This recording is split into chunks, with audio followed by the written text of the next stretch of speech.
大家，我是凯。今天要分享的生酮甜点食谱是无糖巧克力司康，一样是被点名的生酮食谱哦。我在要做生酮司康前，在网上找了一下，发现其实已经很多人拍过了，但是这种千层司康还没有人做过生酮版本的，所以打算来拍一集，做法也超级无敌简单，希望你们会喜欢。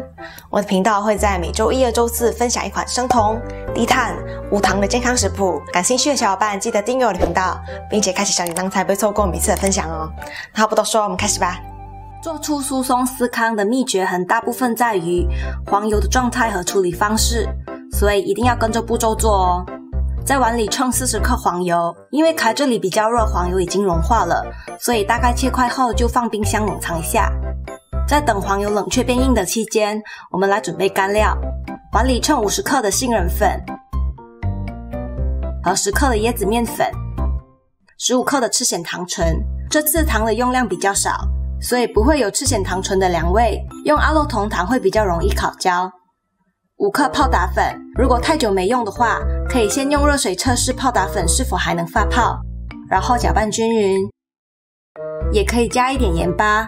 司康本来就是比较酥松的口感，生酮食材不起筋，我们也不需要用任何像洋车碱酯和黄原胶的粘稠剂，只需要蛋液让司康烤后不会散开就好。打1颗蛋，然后在同个碗里称30克的淡奶油，为这生酮司康增添点风味和水分。搅拌均匀，这就是我们全部的湿料，都要是冰的哦。泡打粉预热会太早发泡，黄油也会融化。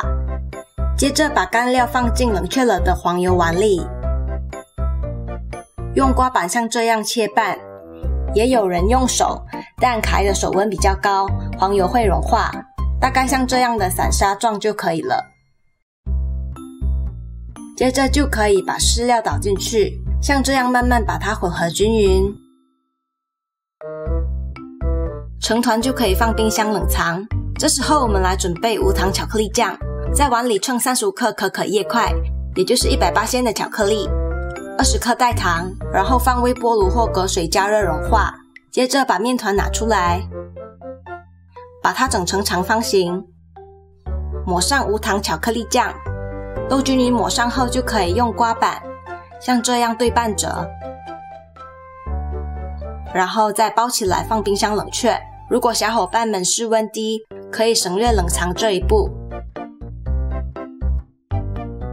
冷藏15分钟后再拿出来，用刮板轻轻压扁，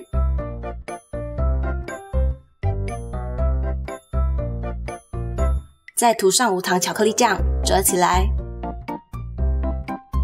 包起来，冷藏。这些步骤总共要做3次。再给你们看最后一次，小心压成规整的长方形，可以再做长一点，折起来才会是一个正方形哦。我做的还不够正，最后把它包起来，放冰箱冷藏至少半小时。半小时后拿出来，把边边切掉比较好看，也可以不切哦。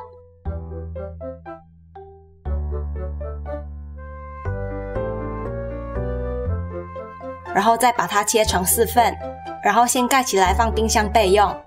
我们现在可以开始预热烤箱180度，然后准备刷在生酮司康上的奶油。碗里称5克的淡奶油，5克代糖，用刷子搅拌均匀。放一旁后把司康拿出来，然后为司康刷上奶油。记得只要刷表面哦，然后送进预热好的烤箱，烤15到20分钟，我们酥松可口的生酮巧克力司康就做好啦。如果你喜欢这次的分享，记得为这影片点个赞，也欢迎大家追踪我的 IG， 我在那里会上传一些研究生酮食谱的过程哦。那我们过几天见了，拜拜。